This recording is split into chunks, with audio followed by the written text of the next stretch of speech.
Hi, my name is Myra Tanksley, and I am recording this on April the 12th, 2015. And I am the proud single parent of a 22-year-old that just turned 22 on April the 9th. And today is Sunday, so that was just 3 days ago. He turned 22 years old. And he is autistic. He is just my joy. I love him very much. He loves me very much. And we both, especially him, have been victims of a very evil, sick, corrupt government system that's been abusing, neglecting, assaulting, stealing from him, trying to break up our family. It's just been, and I can't just go into all of it.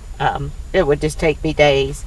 But I do have 2 Facebook pages. One of them is showing some of the abuse and neglect and assault and mistreatment of my son by the government in a state facility, and they moved him last month into the community. Now he's being abused and neglected there. They have tried to split our family apart. They removed me as guardian. They don't want me to know anything or have any information about him. I still don't even know where he's living. I don't know the address. They're not going to let me go over there and see. They're trying to hide things from me because I expose them. And I will continue exposing them as long as the Lord allows me to. And the Facebook pages, there's 2 of them. And they show some of what I'm talking about. The first one is called The Abuse and Neglect of Autistic Marquise Tanksley by the Government. The second one is called Justice for Autistic Marquise Tanksley. So the first one has the abuse and neglect of autistic Marquise Tanksley by the government. The second one is called Justice for Autistic Marquise Tanksley. And you can just go to my Facebook page, my individual Facebook page, Myra Tanksley, and you can get to them through that page too.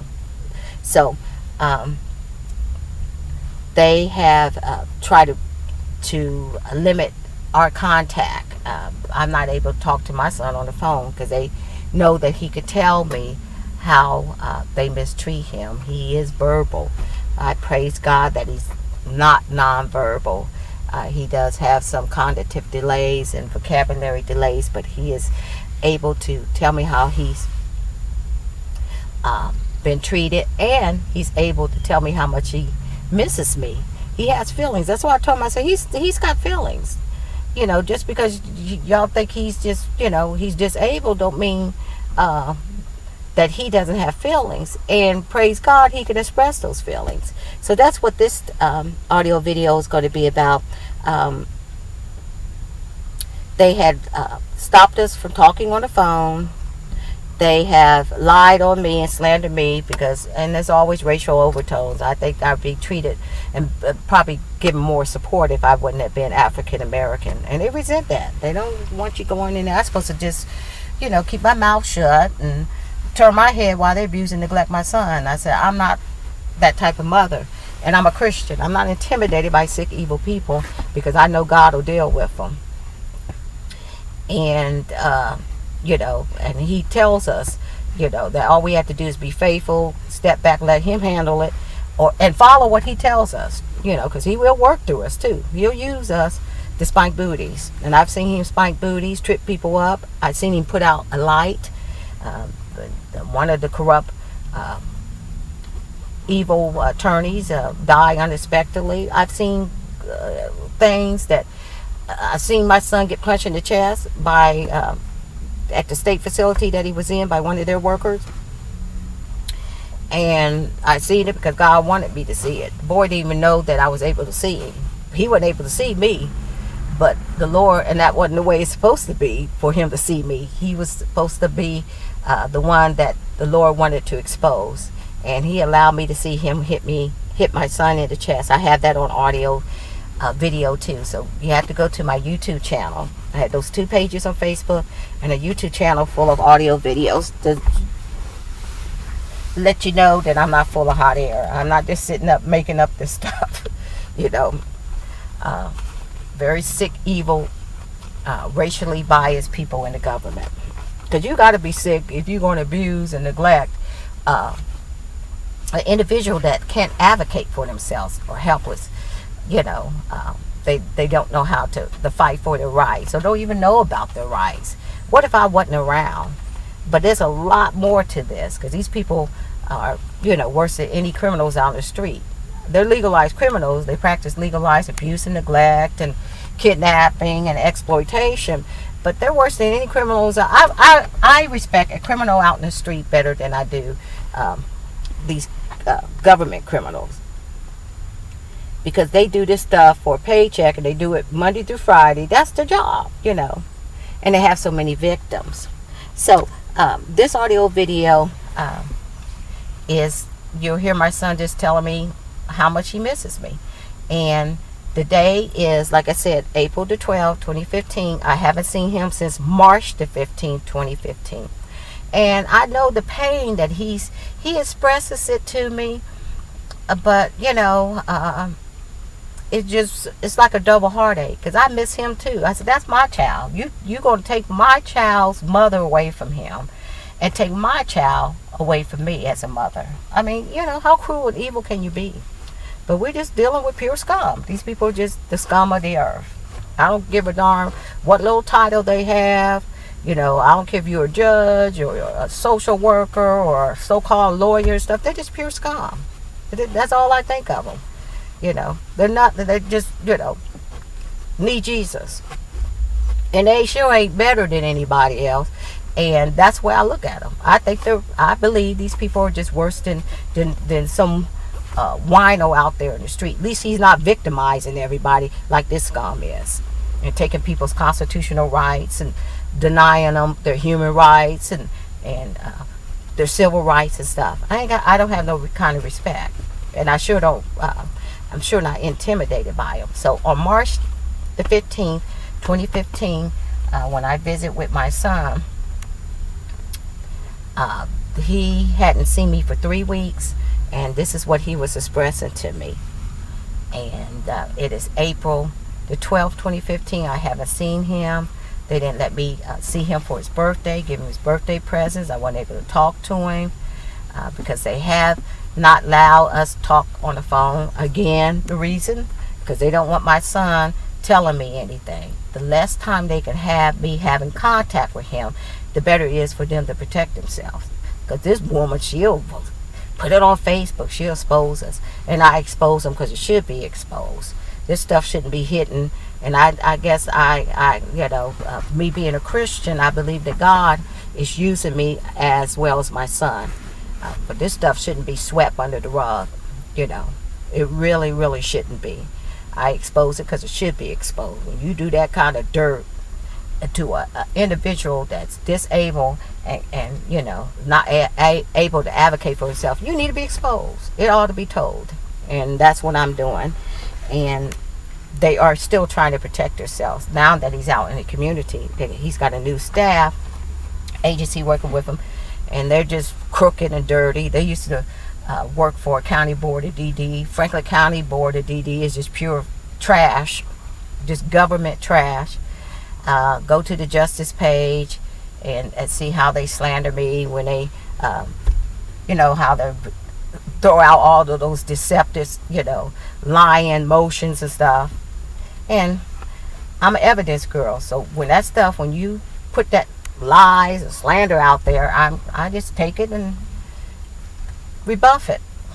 That's exactly what I do. I just rebuke it, and I put the evidence to show. Just like when a gal that works for the slimy limited guardian named Aaron Sanford, she was court appointed by corrupt probate court of Franklin County, Ohio. Her name is Crystal, and she works for Sanford. When she called and lied on my son and lied on me, you know, because she lied on him because she said that he had called me on Easter Sunday, lied on me because she said I didn't answer. All I did is posted my call record. And you can see I didn't have any phone calls on Easter Sunday, which was April the 5th, 2015. That's the way I like to do it. And when I say, you know, When I call them government filth, that's exactly what they are. You know, Jesus still went to the cross for them. They don't have to bust hell wide open. They could still get down on their knees, but they're going to have to stop living that way. They're going to have to change their way. Because the Bible's full of that. When you're abusing and exploiting and neglecting helpless, innocent people and denying them injustice, you ain't headed no place but down. You're not headed up. But they have to work out their own salvation with Jesus. But right now, what they're doing to me and my son, especially to my son, I'm not going to keep quiet about it. It's just like David defeating Goliath through God. Because that's a systemic thing. You know, everybody goes along to get along. It's an army full of corrupt people. You know, the attorneys, the courts, the agencies, you know, they're all dirty and all corrupt. And you just have to step back and let Jesus handle it. Because that's the kind of cases and kind of things that, you know, he likes for us to know that it's him. And the victory belongs to me and Marquise. Because my son ain't done nothing to nobody for him to be treated that way. And neither have I. But that's what Jesus said. No, he ain't going through this suffering and stuff because he deserves it. I mean, just because you go through something really bad doesn't mean you deserve it. And Jesus was treated like a criminal.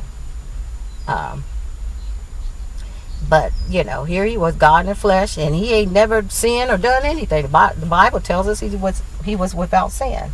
So we know, I know without a doubt that me and Marquise will have that trash out of our lives. But Jesus will have to do it after his purpose and all of this is done. So this is what this audio video is about. And it was throughout our conversation that day on March the 15th, 2015, that Marquise was telling me this. But he had been, I have hundreds of audio tapes, you know, and a lot of them are Marquise and I visits and stuff. Because they always try to say I make him escalate and stuff. I said, I don't make him escalate. He vents to me, not because of me. I said, but, you know, he's got feelings. Who else is he supposed to express his feelings to? And I'm a registered nurse. I'm not going to shut my son down when he's trying to tell me how he feels. I said, if you've been treated like an animal and denied the companionship, love, and support from your mother, you be angry and upset too. And when he tells me, he ain't gonna be happy about it. Because my son wants me to know, Mom, I miss you so much. Mom, do you hear my heart? I'm crying out to you. Get me out of here. I love you so much, you know. And he wants to make sure that I know how he's feeling. I said, but it ain't because of me. It's because of you idiots. Because if you didn't treat him like crap and let him see his mother and talk to his mother, then he wouldn't be feeling that way. Because he expresses it, you know, where you could understand him, but that emotion is still there. And that's why I said these people are not only corrupt, but they're incompetent. Because if anybody had any common sense, you know, since they're supposed to be the officials and do it so much better and train and stuff, I said, nobody knows about autism.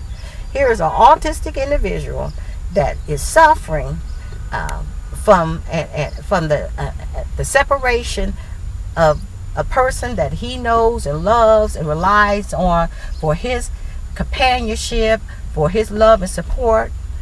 And you think that he's going to be happy about it? And you think that he's going to be happy when he tells his mother about it? And then he's also a disabled individual? That's why I said the incompetence is about as bad as the corruption. But if they didn't treat him that way, then maybe he wouldn't be telling me that. I said, because my son ain't never told me, get out, I hate you, or leave, or anything like that. I said, he's venting to me, not because of me. And he has a right to vent to his mother. And you shouldn't be treating him like an animal, and then he wouldn't be saying the things that he says to me. And you shouldn't be denying him the companionship and his relationship with his mother. Then he wouldn't be telling me, oh, I miss you so bad, and all of that kind of stuff. So blame it on yourself. But that's the kind of filth that we have in our lives. Government filth. Attorneys, judges, probate court, the agencies, the government. It's just filth. I don't have no respect for it. Anybody that goes along on that bandwagon. But, you know, the Lord is in this thing. Jesus is right in the thick middle of this thing. He's been anchoring Marquise, me, protecting us, and no weapon formed against me will prosper.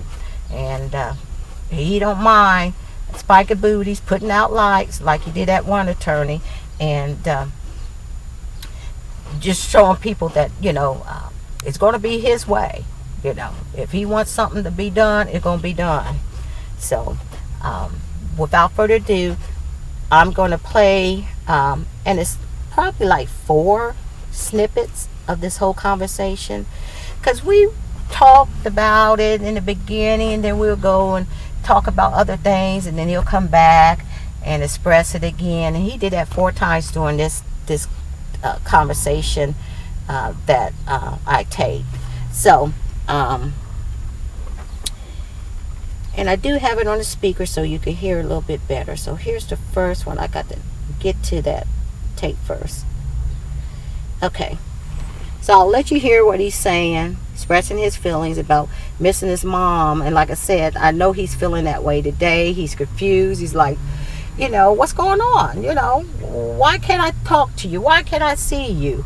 Because they had got him used to, well, no, he never did get used to visiting with me once a week, because I got hundreds of tapes of him telling me that I miss you and stuff, because he's used to seeing me, and he used to live with me, so he's used to seeing me every day and talking to me every day. I said, you cannot break up our bond. I said, because he loves mom, and mom sure does love him. So but then, he knew that every Sunday I would be coming over there. Then I would come on holidays and on his birthday. But, they got him so confused. I mean, it's just every angle. Ain't nothing right about this. They're abusing and neglecting. They take his family rights away. They're confusing. I mean, it's just awful. I'm done. I don't have nothing to say positive about the government in this country. Nothing. And like I said, these people to me are just criminals. I wouldn't even be able to stand to look at them. It's just like looking at garbage. That's just the way I feel about it. Because to treat somebody like that, you have to be garbage yourself. To treat somebody like an animal, you have to be an animal yourself.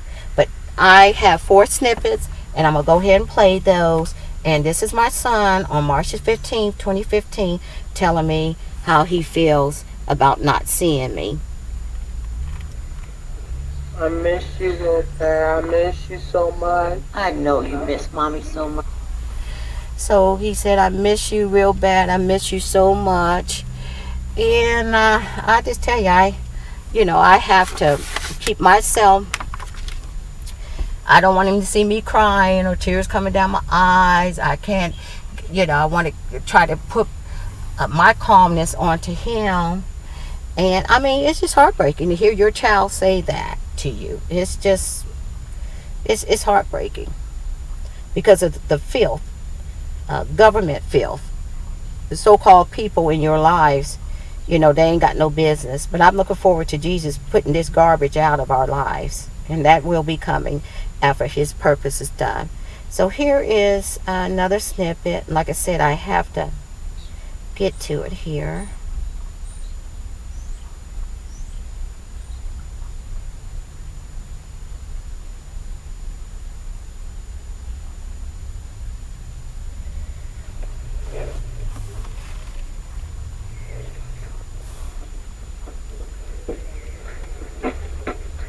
So I was not happy for you not to come. Yeah, you were wondering. Then again, he does have autism, but I praise Jesus that he's able to verbalize his feelings. So, he said he was not happy with me not coming. And he needs to tell me that. He wants mom to know, don't keep it up. I need you, I miss you, and I want you to know how I'm going to feel. And he's not going to fake it. And, I said, these idiots must think he's going to be sounding like he's just ecstatic when he says, I miss you, and I'm not happy, and I'm sad and stuff. I said, he's going to feel and sound, he's feeling sad. He could even be a little upset and bothered and angry about it. I said, he's going to sound that way, I said, when he gets on the phone and they've been restraining him or doing something that where it's upsetting him, he gonna sound upset when he tells me about it and stuff. I said, now that's the kind of incompetent. It's just amazing the kind of trash we got in our lives. So there you heard him say he's not happy, and then here is another snippet. That breaks my heart. Yeah.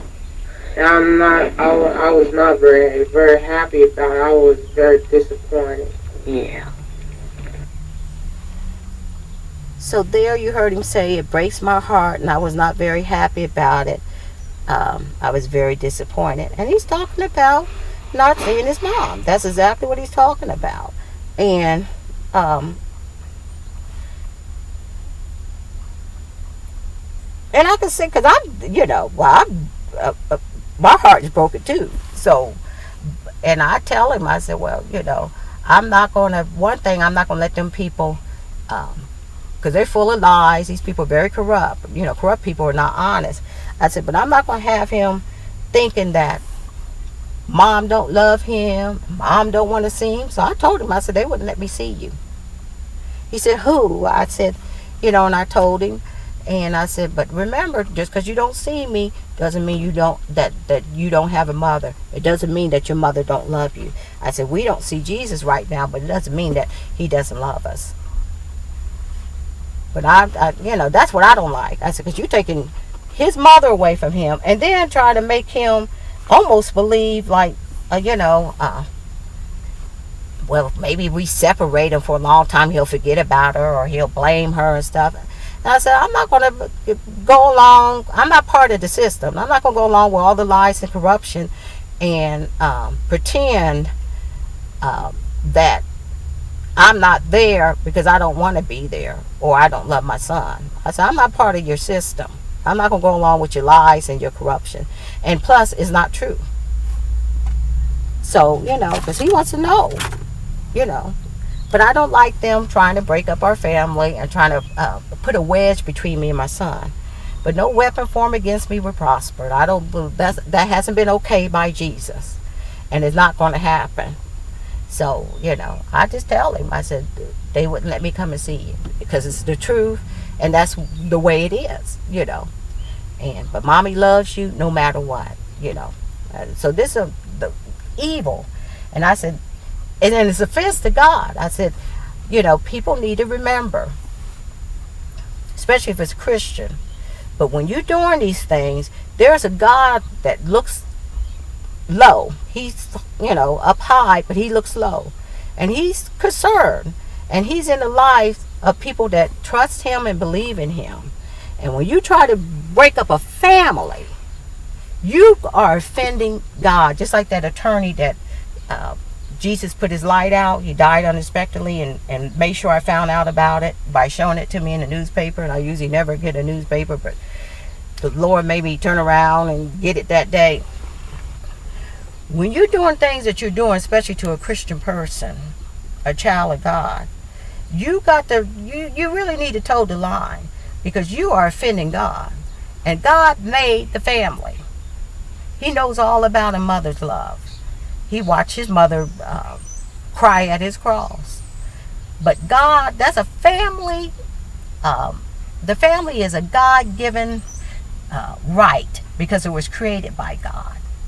And when you try to break that up to a family that's bonded, is not dysfunctional, there's no neglect, there's no abuse, there's love, because I miss my son's companionship. Because I used to take him to the playground, we play basketball, we do real bowling, we get on the computer, we got a what I miss list right now. And it's full of stuff that he misses, doing and I miss doing, and things that, he do by himself, things I do with him. And, I said, so you mess with my family life. But they're going to answer to God for that. I said, that is a God-given right. You have no right to take that away from us. You will answer to God for it. So, again, here is the one that I just put where you say he was heartbroken. But I know my son, I knew he would be, you know, because he used to having, uh, he knows I love him. He used to having his mom in his life doing things and stuff. So it's just an awful thing. So I'm gonna pay that one again, and then there'll be another one, and that will be it. Why? You didn't get to see me for 3 weeks, and they wouldn't let me come over here to see you. That breaks my heart. Yeah. And I was not very happy about it. I was very disappointed. Yeah. Because But it wasn't because... 3 weeks. Yeah, I miss you 3 weeks too, but it's not your fault, and it's not Mommy's fault. So there you have it. Because what he was saying, he was disappointed and it breaks his heart. He was talking about missing me for 3 weeks, so I wanted you to hear that part. I didn't want him, want somebody, so where somebody can say, well, yeah, he said that, but what was he talking about? Well, that's what he was talking about. Not seeing his mom for 3 weeks. He was disappointed and it broke his heart. Now, the next thing or snippet will be the last one, and it's further down in our conversation. And I got hundreds of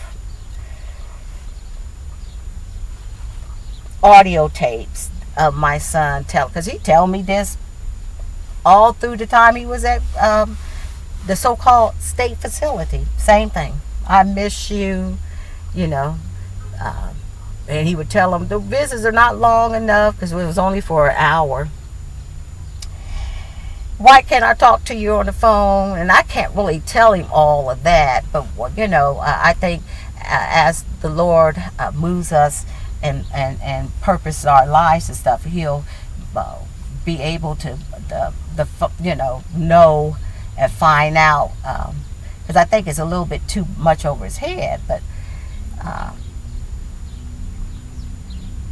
it's a real simple explanation. But like I said, I don't think he has that maturity to understand it, and they don't want me to spend no time with him because of the potential for me to get more evidence, more than I already have and stuff. And that's why I've never been able to go over there to the living area when he was there the last over about like 2 years and 3 months. We had to visit in the administration building. They didn't let me go over there and see all the dirt and hairballs and ants and hear all the abuse and neglect. That's the reason why they won't let me know where he's living now. They don't even want me to see the outside of the place, So that's what that is. But I haven't told him that. But I do tell him that, they didn't let me see you. That's the reason why I didn't get to see you for 3 weeks. And like I said, it's been almost 4 weeks now. It has been 4 weeks since I've seen him, since March the 15th. Was the last time I seen him, 2015. So it's not because, and he has a right to know, it's because you try to break our bond, and I have to explain to my son and tell him the truth. Because I'm not going to lie and say, oh, I didn't want to come and see you. You mean nothing to me. Because it's not true. And he has a right to know. And he wants to know. Because he knows, you're my mom. I love you. You love me. Well, we supposed to be, be able to talk and have the kind of relationship a loving family is supposed to have. I said, that's messing with our family. But, so there you have it as far as that he was saying that basically because of him not seeing me for 3 weeks. So you'd imagine how he feels now, because it's been, like I said, about 4 weeks. So here's the last one. And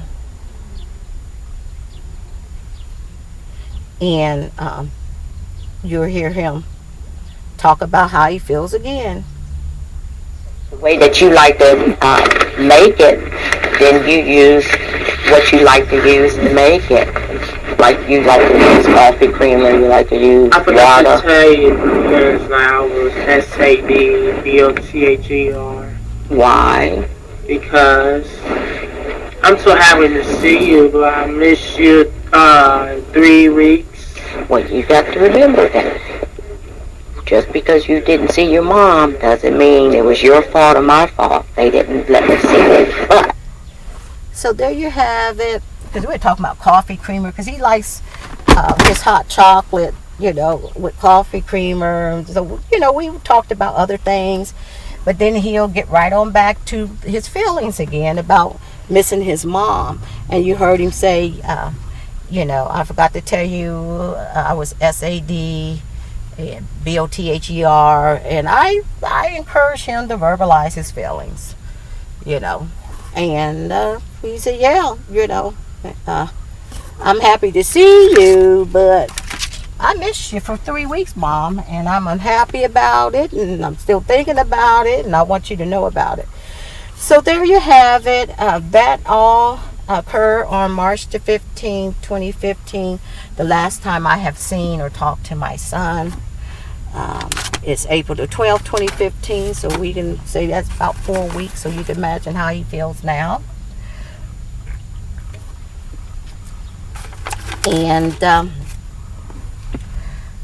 was just heartbroken, April the 9th. I said, this is the first time, as a mother, from a mother's standpoint. I said, I'm supposed to be, I had brought him ever since he'd been born, He always got his birthday gifts and his birthday card. And I said, and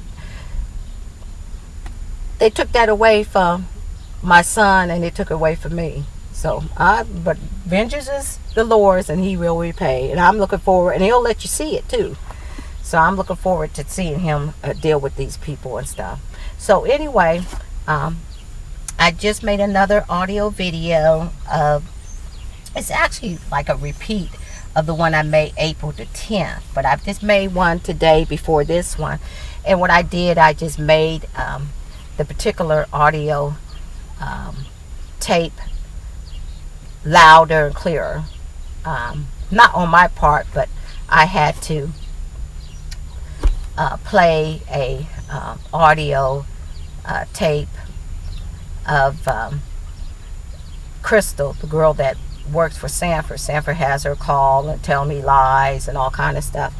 And on the first one that I made on April the 10th, 2015, it wasn't that loud. But I put the speaker on my device and you could really hear it louder and clearer. So look for that one. So there should be 2 that will be coming out shortly of these audio videos that I made today on April the 12th, 2015. I'm missing my son. I'm loving my son, but he's in Jesus' hands, and so am I. And that's a guaranteed victory. And that's a very, very mighty fine place to be, is to be in Jesus' hand and in his will. Thank you for listening, and I hope you have a blessed day.